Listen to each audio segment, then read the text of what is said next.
बिस्मिल्लाहिर्रहमानिर्रहीम। अस्सलाम वालेकुम नाज़रीन, प्रोग्राम काबिल में मेरे और आमिर मतीन साहब की तरफ से तमाम देखने वालों को हम खुशामदीद कहेंगे। नाज़रीन, पाकिस्तान के अंदर जो जनरल इलेक्शन है, मैं यही कह सकती हूँ कि उसके बारे में तो भी फ़िलहाल कुछ भी मालूम नहीं है, मगर जो सेनेट का मामला है उसकी बहस आम इलेक्शन से, जनरल इलेक्शन से पहले और बहुत ज़्यादा ज़ोर पकड़ गई है। नवाज शरीफ साहब के बारे में उनके भाई शहबाज शरीफ साहब ने यह कहा है कि वो इंतकाम लेने नहीं आ रहे, बल्कि ज़ख्मों पर मरहम रखने के लिए आ रहे हैं। आमिर साहब के सामने मैं एक सवाल रखूंगी कि हार्ड लाइनर के बाद ये जो सॉफ्ट लाइनर सामने आया है, या ये मैं कहूँ कि एक यू टर्न लिया है हार्ड लाइनर के बाद सॉफ्ट लाइनर का, इसकी वजह क्या है, इसके ऊपर बात होगी। और द मोस्ट इम्पॉर्टेंट थिंग, कप्तान का जो लापता सिपाही था वो अचानक से एक एंकर के घर से बरामद हो गया है। बरामद होते ही उसने अपने मुंह से शोले उगलने स्टार्ट कर दिए, उसका आगाज़ हो गया। देखना ये होगा कि क्या सारा जो बारूद है वो कप्तान की जेब में भरने वाले क्या खुद उस बारूद से जलने से बच पाएंगे, इसके ऊपर भी मैं बात करूंगी। आमिर साहब, आम इलेक्शन तो हैं, सेनेट का मामला भी है, लेकिन ये बड़ी धुआंधार किस्म की जो उस्मान डार साहब ने गुफ्तगू की है एक एंकर के घर में, मैं चाहूँगी कि हम यहाँ से आगाज़ करें। इस गुफ्तगू को आप किस तरह से देखते इतने महीने लापता होने के बाद? मैं चाहूँगा कि कामरान शहीद के इंटरव्यू में जो उन्होंने ये बात की है उस्मान डार साहब ने, ज़हन साजी होना शुरू हो गई और सारा कुछ उन्होंने प्लान किया, क्या बरीज़िमा हो जाएंगे इस तरह से? कौन बरीज़िमा हो जाएगा? ये जो शोले उगल रहे थे बैठ के। बरीज़िमा तो बेसिकली जब वो करते हैं तो उनका मतलब होता है कि मैं मासूम था और मुझे मिसगाइड किया गया है। उस्मान डार भी कोई छोटे बच्चे तो नहीं हैं, माशाल्लाह एक बहुत बड़े बिजनेसमैन हैं, बहुत बड़े पार्टी के लीडर हैं, और मेरा 45 साल के करीब तो 40-45 साल की उम्र होगी, तो 40-45 साल में भी अगर इतने मासूम हैं कि ये किसी के बहकावे में आ गए और ये कह दिया है तो बस ठीक है। मगर ये है कि अभी हैरानी नहीं होती है, ये शुरू से एक बहस रहती थी कि जब ये पीटीआई बनाई जा रही थी और लोग लाए जा रहे थे तो हमारे जैसे लोग कहते थे कि जनाब ये आप इलेक्टेबल्स ला रहे हैं, जो बड़े बड़े सेठ ला रहे हैं, बड़े बड़े बिजनेसमैन ला रहे हैं, एटीएम्स ला रही हैं, ये अपने मफादत के लिए आती हैं, इनमें से कोई खड़ा नहीं होगा। तो वो आधी से ज़्यादा पार्टी, उनकी लीडरान जो हैं वो कम से कम लीडरान, मैं पार्टी नहीं कह रहा, लीडरान जो हैं वो जा चुके हुए हैं। अब इसके अंदर दो नज़रिए हैं, कुछ लोग कह रहे हैं कि जनाब ये क्लेंजिंग हो रही है, सफाई हो रही है उनकी, कि ये तमाम लोग हैं।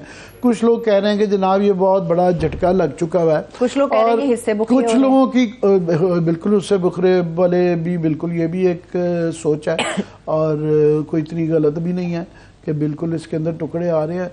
मगर वो उसके अब देखना ये है, कुछ लोगों की हैरानी नहीं है, कुछ लोगों का, फवाद चौधरी फॉर एग्ज़ाम्पल, कोई मुझे हैरानी या किसी को भी नहीं थी, वो इतनी पार्टियों हम बदल चुके हुए हैं और उनके हमेशा से एक तरीका कहा रहा है, उसको कोई सरप्राइज़ नहीं थी उनकी। तो ये कुछ लोगों से मैंने कहा ना, ये उम्मीद की जा सकती थी, मगर ये उस्मान डार एक बड़ा झटका है।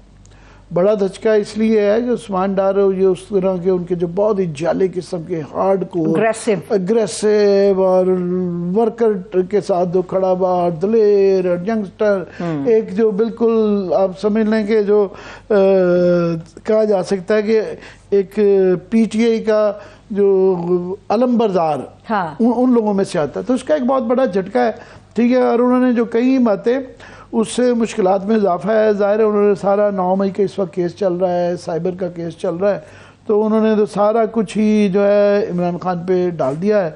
उन्होंने जो कुछ चीज़ें आपने भी दिखाई हैं, मज़ीद मैं पढ़ भी देता हूँ क्योंकि इंपॉर्टेंट है। उन्होंने कहा जी 9 मई के वाक़यात की प्लानिंग जो है चेयरमैन पीटीआई के ज़ेर इदारत ज़मान पार्क में हुई। जो है पहले ये बहस जो रहती थी कि जी वो तो जेल के अंदर थे डेढ़, तो ये उन्होंने तो ये सीधा इल्ज़ाम लगा दिया। साथ में उन्होंने कहा जी उनकी गिरफ्तारी की सूरत में हसास तंजीबात को निशाना बनाने की हिदायत दी गई थी। हसास तंजीबात को निशाना बनाने की हिदायत खुद चेयरमैन पीटीआई ने दी थी, ये भी उन्होंने कहा, इल्जाम लगाया। फिर चेयरमैन पीटीआई ने गिरफ्तारी से बचने के लिए वर्कर्स की ज़हन साजी की। जुडिशल कॉम्प्लेक्स इस्लामाबाद और ज़मान पार्क में जो कुछ हुआ उसी ज़हन साजी का नतीजा था। ह्यूमन शील्ड का इस्तेमाल किया और वो ये एक कुछ चीज़ें वो बिल्कुल डायरेक्ट की हैं, कुछ इनडायरेक्ट की हैं कि ये सिलसिला जो था काफ़ी अरसे से ये कहा जा रहा था कि अगर वो गिरफ्तार होते हैं तो इस तरह का कुछ होना चाहिए। मगर ये बातें काफ़ी लोग पहले भी कह रहे थे, मगर ये बिल्कुल ही डायरेक्ट उन्होंने इससे लिंक किया है पीटीआई चेयरमैन के साथ। तो मैं समझता हूँ कि ये जिस तरह के केसेस उनके फास्ट स्पीड के अंदर चल रहे हैं, तो ये पीटीआई या चेयरमैन के लिए अच्छी खबरें नहीं हैं।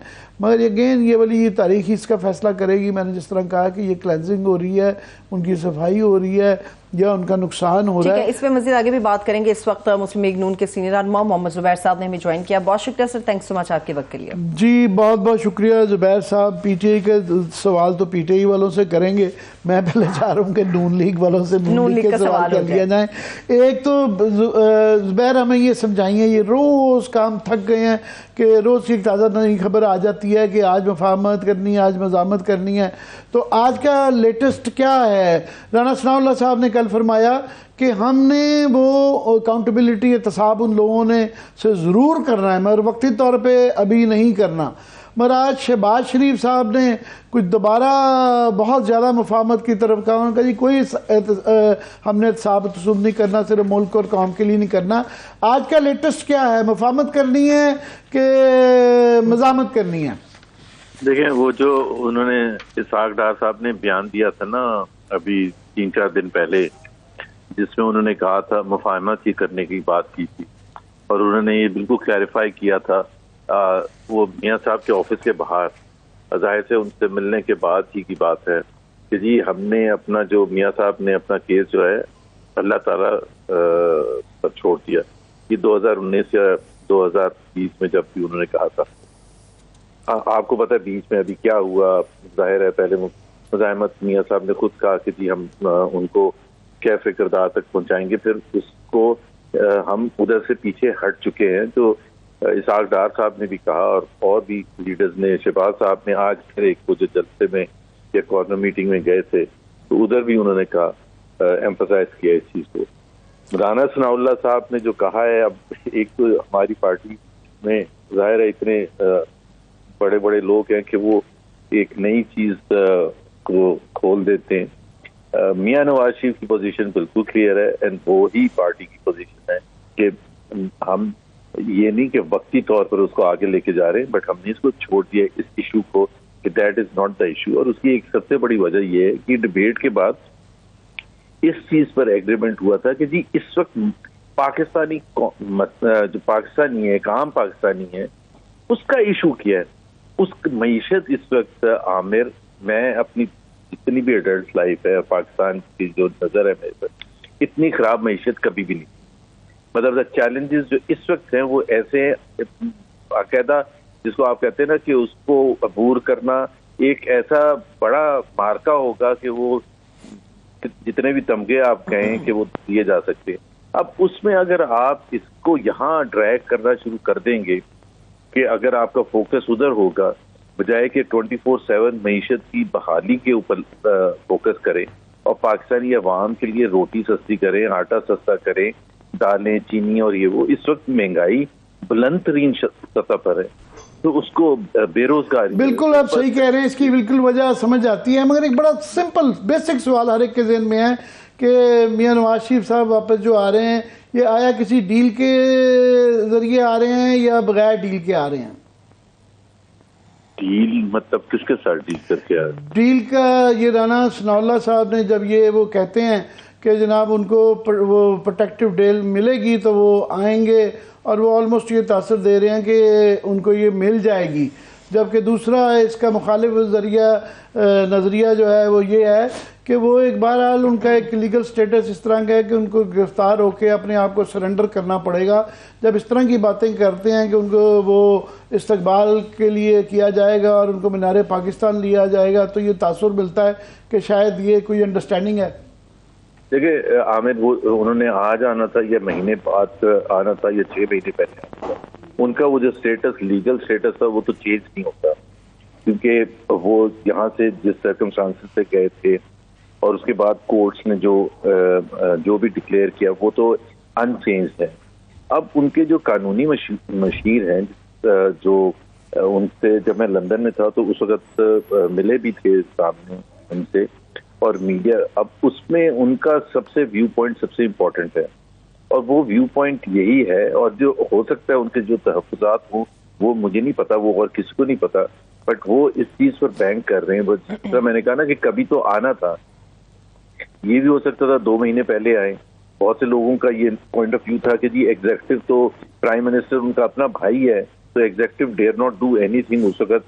तो वो जो है एक आप सियासत में या किसी चीज में भी एक वो तो करते हैं, एक उम्मीद होती है, और उम्मीद होना सबसे इम्पोर्टेंट चीज होती है। हम समझ रहे हैं कि जी वो कोर्ट ने उनको छोड़ा था और कोर्ट ही वो वापस जाएंगे। तो जब वो आएंगे इंशाल्लाह ताला, तो फर्स्ट इंस्टेंट जैसे ही कोर्ट खुलेगा वो कोर्ट जाएंगे। आप ये कह रहे हैं कि वो एयरपोर्ट से सीधे अदालत में जाएंगे? नहीं, मैंने ये नहीं कहा। जैसे ही कोर्ट खुलेगा वो तो सैटरडे की शाम को 6:30 बजे तो लैंड करेंगे। तो वहां से घर तो नहीं जा सकते ना, फिर वो हवालात में जाएंगे, जेल में जाएंगे? देखिए, मैंने कहा ना कि हमारी जो कानूनी टीम है, जो नवाज शरीफ को एडवाइस, आप खुद बड़े समझदार हैं, कॉमन सेंस, आपकी लॉ की अंडरस्टैंडिंग, गवर्नर रहे हुए हैं, बड़े वो इम्पोर्टेंट ओहदों पे रहे हुए हैं, आप समझते हैं आपकी कॉमन सेंस क्या कहती है? देखिए, इसमें जैसे लीगल केस कोई भी होता है, आप कोर्ट में जाते हैं, 2 हरीफ होते हैं, एक अपने पॉइंट ऑफ व्यू देता है, दूसरा पॉइंट ऑफ व्यू देता है, फिर जज फैसला करता है। ये भी उसी तरह से है। आप इसमें कोई वन साइडेड ओपिनियन नहीं है। अगर आप किसी हमारे बड़े इरफान कादिर साहब को लेंगे, जो कि PMLN की तरफ से लीगल केसेस करते रहे हैं, उनका अपना पॉइंट ऑफ व्यू है और बड़ा स्ट्रॉन्ग पॉइंट ऑफ व्यू है। और हम समझते हैं कि ये मियाँ साहब जब वापस आएंगे, उनके ऊपर जिस तरह के केसेस थे, तो he will be a free man when he sets in, and that freedom will be gained before he leaves from London और फ्रॉम वेरेवर, वो कतर में होंगे या जहां भी होंगे जहां से वो आएंगे। तो वो प्रोटेक्टिव बेल जो भी है वो कोर्ट देगा ना। हम अपनी मर्जी से गन पॉइंट पर तो नहीं कहेंगे कि जी इनको टच ना करे, यहाँ करीब ना आए। तो अगर हमें प्रोटेक्टिव बेल मिलेगी, हमारी तो उम्मीद यही है इंशाल्लाह। चलें, अच्छी बात है। ये इस तरह के इल्ज़ाम डील के इसलिए भी लगते हैं कि एक और खबर गर्दिश कर रही है कि सेनेट के अंदर जो है चेयरमैन की तब्दीली की कोशिश की जा रही है और शायद साहब को लगा दिया जाए। ये मुस्तफ़ा खोखर साहब ने मिफ्ता इस्माइल की मौजूदगी में किया, जिसको डिनाई नहीं किया गया, अभी तक भी डिनाइल नहीं आया। कोई ऐसी है मूवमेंट के सेनेट के अंदर तब्दीली लाई जाएगी और साहब को लाया जाएगा? उनका जी ये किस्म का पहला एक कॉन्फिडेंस बिल्डिंग मेजर के तौर पे ये पेश किया जाएगा तोहफा। मुझे बिल्कुल भी आइडिया नहीं। बाय द वे, मैं ये फर्स्ट टाइम सुनता हूँ। तो आपने जो 2 रेफरेंस दिए, वो मुस्तफा खोखर तो डेफिनेटली PMLN में नहीं है, और मिफ्ता इस्माइल का आपको स्टेटस पता है कि वो इस वक्त मतलब इनसाइड तो उनका नहीं है PMLN का। वैसे वो नहीं है। शाहिद खाकान अब्बासी का अब स्टेटस क्या है वैसे, वो है कि नहीं है? आ चुके कि जा चुके? देखिए, शाहिद खाकान अब्बासी साहब जो है वो लंदन गए थे और बहुत से लोगों के हिसाब से वो फाइनल मीटिंग करने गए थे मियां नवाज से।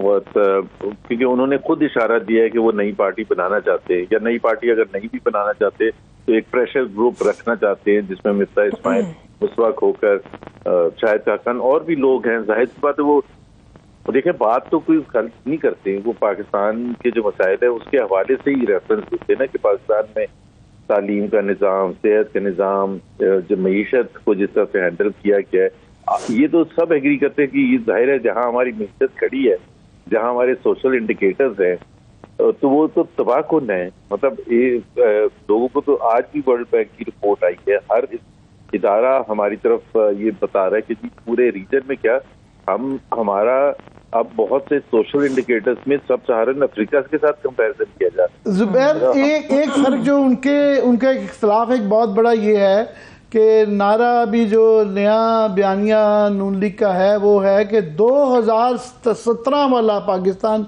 वापस लाया जाएगा, नवाज शरीफ वाला पाकिस्तान। उसके अंदर जो खाकान अब्बासी साहब का दौर है 2018 का, और पिछले 16 महीने जिसके अंदर प्राइम मिनिस्टर शहबाज शरीफ साहब थे, वो उसको इस तरह पेंट किया जाता है कि ये कि नून लीग का इससे कोई ताल्लुक नहीं है और इनकी बड़ी परफॉर्मेंस रही है। नवाज शरीफ साहब का कद बढ़ाने के लिए इनका कद बहुत छोटा किया जा रहा है, तो ये उनको एक इख्तलाफ ये भी बहुत बड़ा है। नहीं, एक तो मैं आपको शायद खान अब्बासी कि वो एक साल बता दूं 2017-2018 उसमें सिर्फ उसकी जो डायनेमिक्स थी वो डिफरेंट थी और 2022-2023 की डिफरेंट। 2017 का जो मिडल था ना आमिर, वो अगर आप कहें कि पाकिस्तान के इकोनॉमिक इंडिकेटर्स के हवाले से सबसे अच्छा पीरियड अगर कोई था तो दैट वाज द पीरियड। मैं एक एग्जांपल आपको मिसाल के तौर पर देता हूँ कि पाकिस्तान स्टॉक एक्सचेंज की जो टोटल वैल्यू थी वो मई 2017 में $100 बिलियन थी, आज $26 बिलियन है, यानी कि 1/4 हो चुकी है, बजाय के वो $300 बिलियन होती है। और जिसका आप मैं महंगाई की बात कर रहा था वो 4% से कम थी, आज 25% है। जुबैर फिगर्स में जाएंगे ना तो मैं भी कोट कर दूंगा कि $25 बिलियन से एक्सपोर्ट्स 20 पे आ गई थी, करंट अकाउंट डेफिसिट 18-20 बिलियन चला गया था।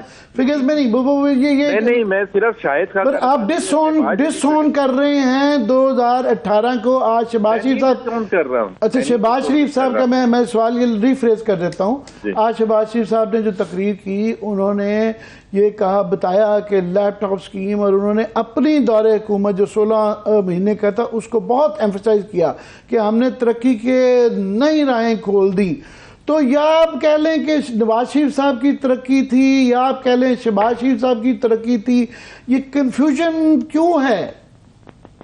अच्छा, अब 16 महीने का देखें, मैं बिल्कुल न्यूट्रल होके बात कर रहा हूँ।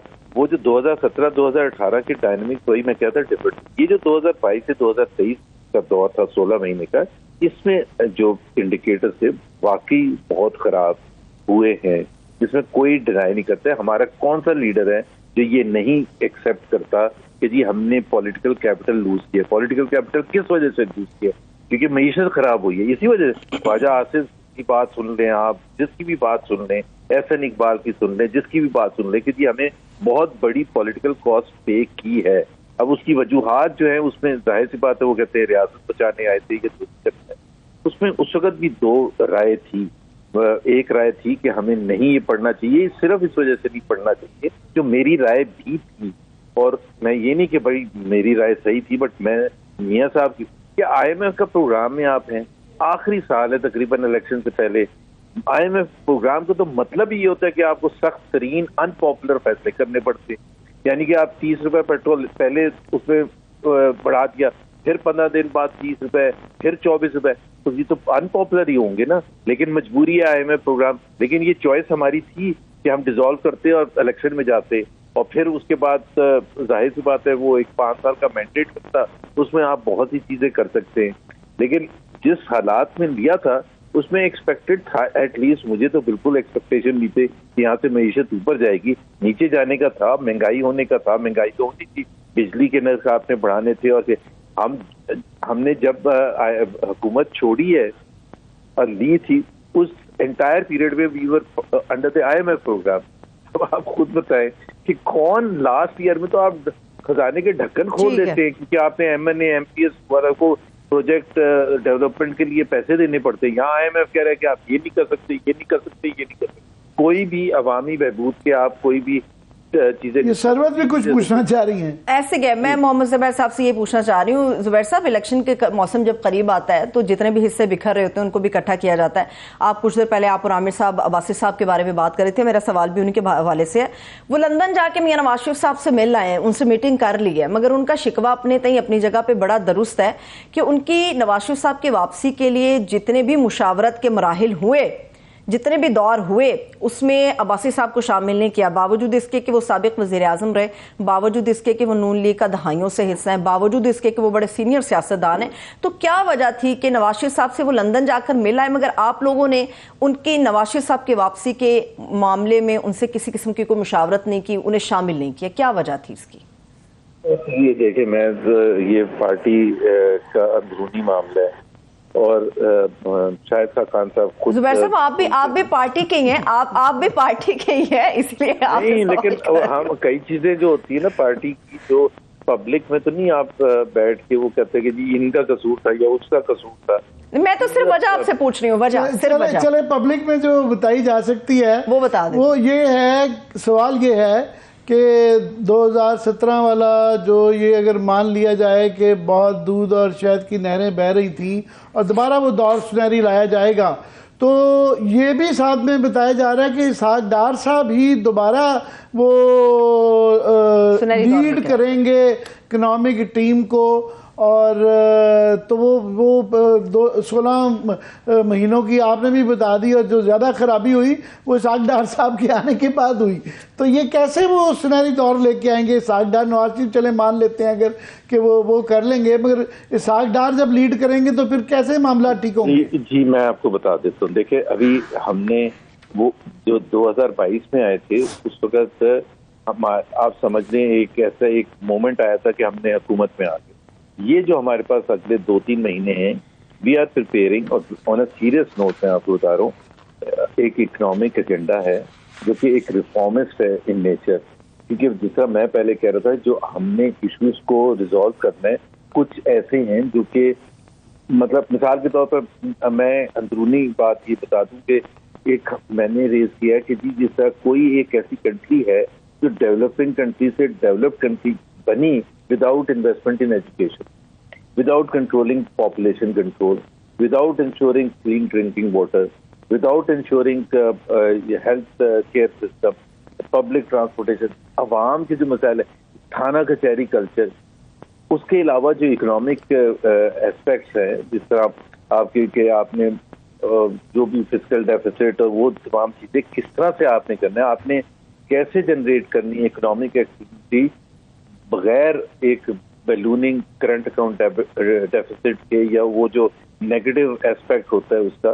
तो ये एक तमाम चीजें, ये एक रिफॉर्मिस्ट इकोनॉमिक एजेंडा। मेरा काउंटर क्वेश्चन ये आ सकता है कि पिछले 35 साल में से तकरीबन 25 साल आप पंजाब के अंदर हुक्मरान रहे और 18 साल यहाँ पे रही, तो ये सारा रिफॉर्मिस्ट एजेंडा आपको क्या रोकता था कि ये 25 साल में नहीं कर पाए? नहीं देखें, एक वक्त के मुनासबत से एक तो पहली बात ये कि इस वक्त तो ये है ना, अब ये दूसरी बहस है कि जी 2013 में जब आप आए थे, 2013 में जब आए थे तो आमिर उस वक्त इलेक्शन कैंपेन में ही आप उठा के देख ले, दो सबसे बड़े मसाइल थे डिसाइड की जो भी इकोनॉमी और उसका, एक था दहशतगर्दी का पूरे पाकिस्तान में, और कराची के अलग डायनेमिक्स थे दहशतगर्दी के हवाले से, लॉ एंड ऑर्डर के, और दूसरा था बिजली।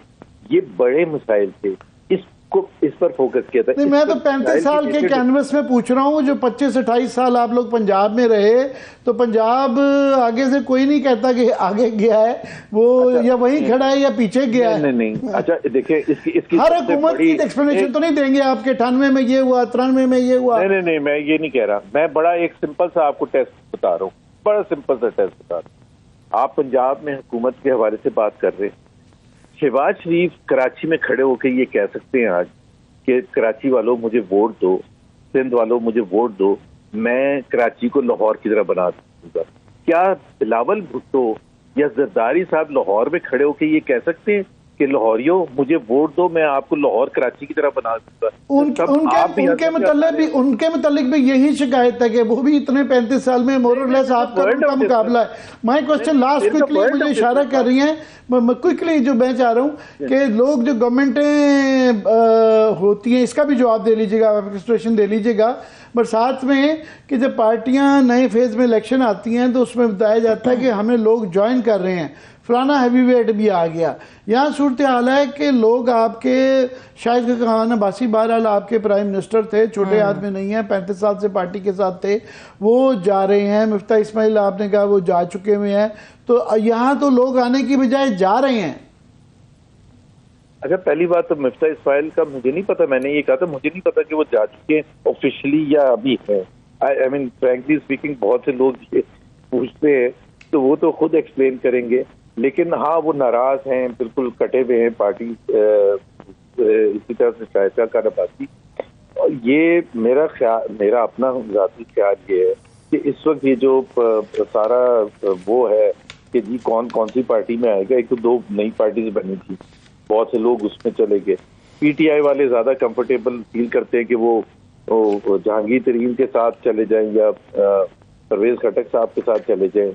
पीएमएलएन और उनका जाहिर है बहुत आइडियोलॉजिकल डिफरेंस है, तो लेकिन हमारे पास उस हवाले से ये बिल्कुल जैसे जैसे इलेक्शन का मोमेंटम आएगा तो फिर आपको पता चलेगा कि कौन सी पार्टी आज से भी जुबैर कुछ खबर निकलवाना इम्पॉसिबल काम है। जाते वक्त एक खबर दे जाएं कि ये जो आपका इकोनॉमिक एजेंडा है नया इनकलाब लाने का, इसकी निगरानी इसहाक डार करेंगे। जाहिर सी बात है, इसहाक डार हमारे को लीड करते हैं और वहां से उनको मियां नवाज तो वही बनाएंगे। अच्छा, वो बनाएंगे तो इसका मतलब वो अकेले नहीं होंगे, जाहिर सी बात है सबका इनपुट ही होगा। तो ये फिर वो पुराना मोमेंट है कि सुराग के पास बार बार जाता रहेगा। आप वेट कर लेना, जब आप वो इकोनॉमिक एजेंडा देखेंगे तो मेरा ख्याल आप खुद का वाह करें। नहीं तो इसहाक डार जब देंगे तो मैं इकोनॉमिक एजेंडा क्यों देखूंगा, मैं तो इसहाक डार साहब को देखूंगा। नहीं, ये तो देखे ना, आपका बायस है।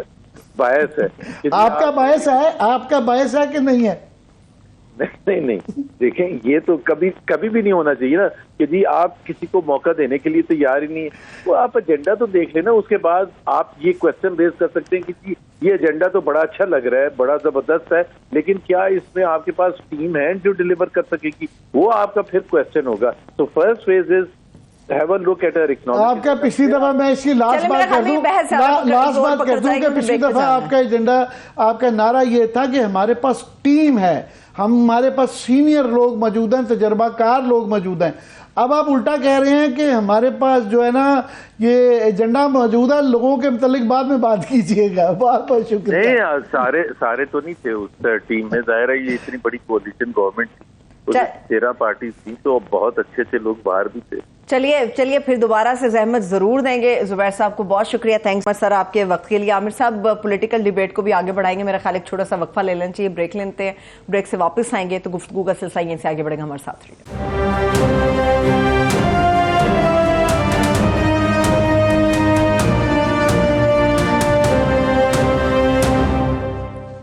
ब्रेक के बाद एक बार फिर से हम आपको खुशामदीद कहेंगे। आमिर साहब, सियासत की तरफ मैं आऊंगी, जो बाकी की सियासी अभी तशनगी बाकी है। आमिर साहब, मेरा सवाल ये, वो कहते हैं कि नवाज शरीफ साहब के अलावा मैं किसी के साथ काम नहीं कर पाऊंगा, मेरे लिए आसान नहीं। इससे मुराद क्या? शहबाज शरीफ साहब है, मरियम बीबी है, क्या मुराद है? किसके साथ वो काम नहीं कर पा रहे? उनका जाहिर है मरियम बीबी के मतलब वो बात कह रही हैं कि जाहिर है ये एकदम से 30 साल के सियासत के बाद नवाज शरीफ साहब ने उनको बहुत लेट इंट्रोड्यूस करवाया।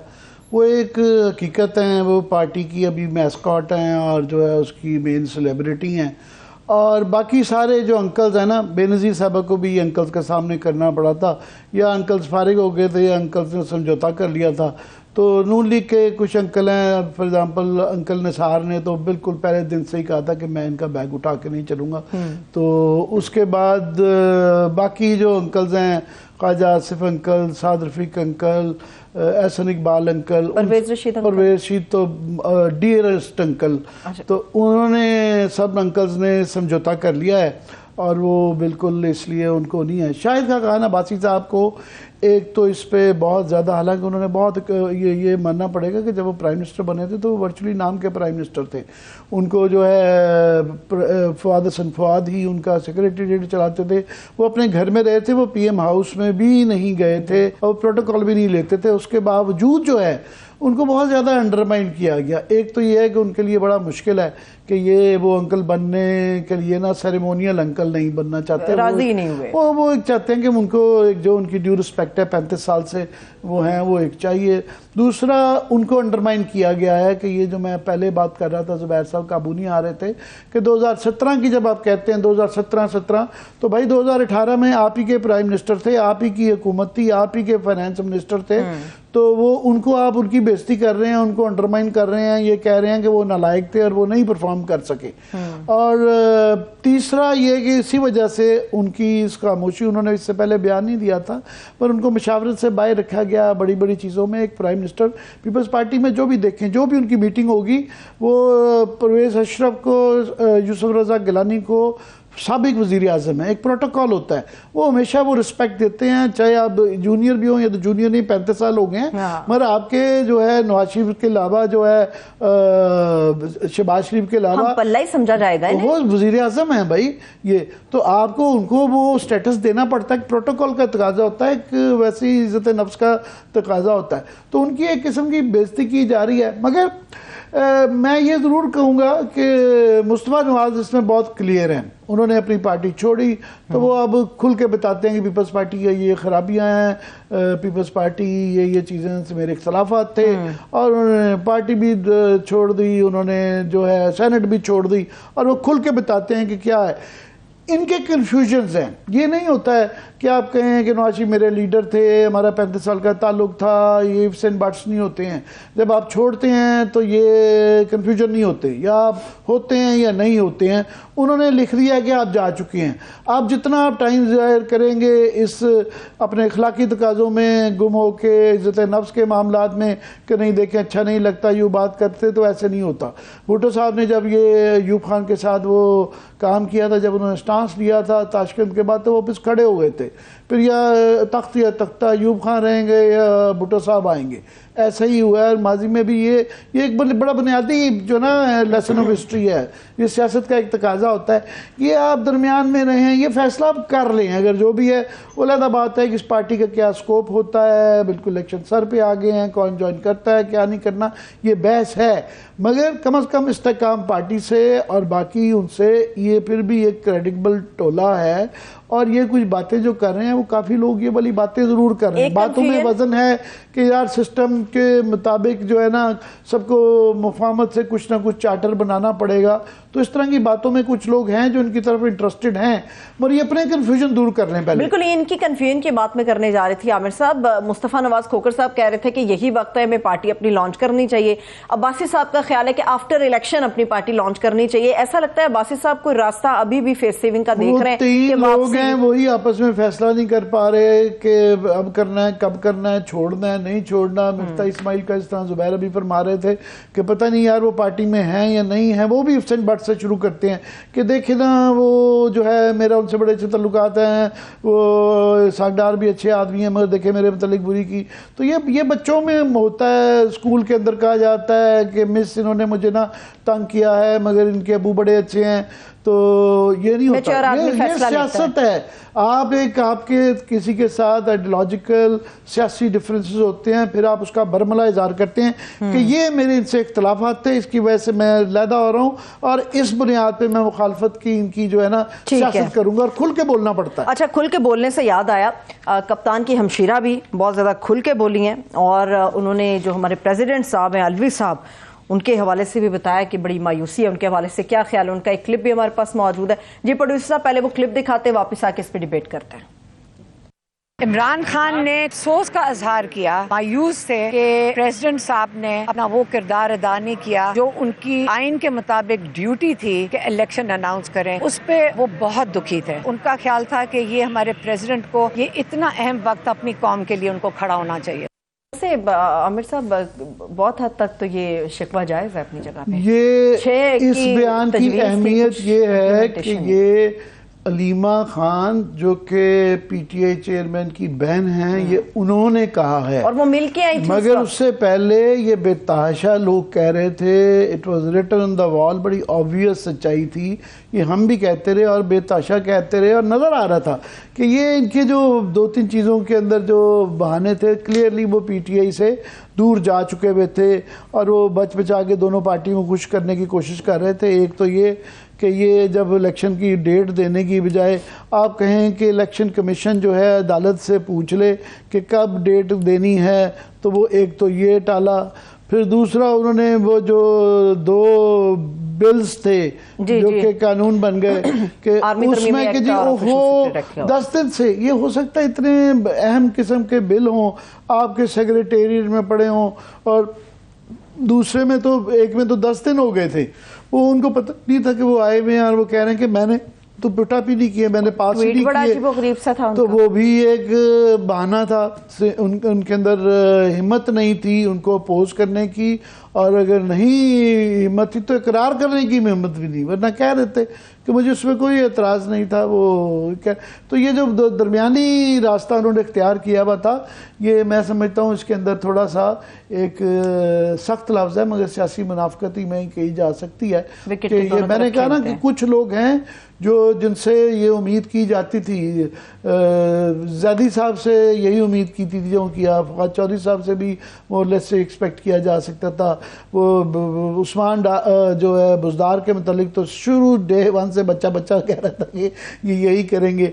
अलवी साहब से भी ये उम्मीद नहीं थी, ये भी थोड़ा सा एलिमेंट ऑफ सरप्राइज़ और गुस्सा था उनकी आवाज़ में, क्योंकि ये भी उनके फाउंडिंग मेंबर्स में थे। तो इस तरह ही उस्मान डार जो हैं वो एक बहुत बड़ा धचका है, क्योंकि वो face of poster boy of PTI थे। हाँ। जब वो कहते हैं तो ये बड़े वो हैं अनएक्सपेक्टेड, बड़े धचके हैं। मुकाबिल के एजाज की तरफ आमिर साहब आपकी इजाज़त से जाने से पहले आपको ज़रा उसका बैकग्राउंड दिखा देते हैं, वापस आके बात करते हैं।